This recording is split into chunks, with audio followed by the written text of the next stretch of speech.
How to set the side button, double press to open Gemini Assistant on the Samsung Galaxy S25, S25 Plus to the S25 Ultra.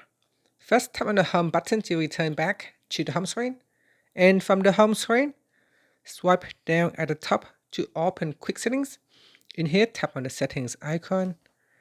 Next, we scroll down and then tap on Advanced Features. Now in here, tap on Side button, then tap on Double Press, tap on the left hand side panel.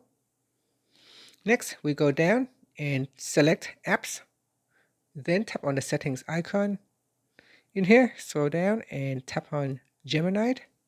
Now because it has already been selected, that's why it's being grayed out.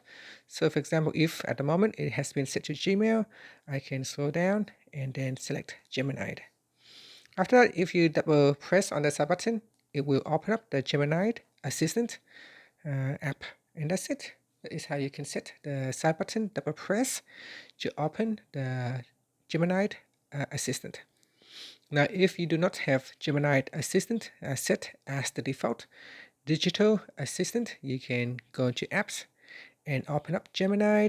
When you open up Gemini, it should offer you to switch over from Google Digital Assistant to Gemini Assistant. If it does not, you can tap on the profile picture here.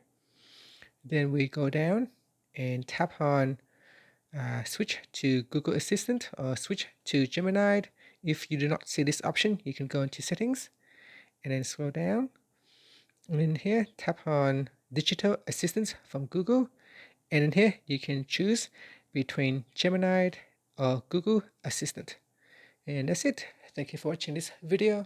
Please like and subscribe to my channel for more videos.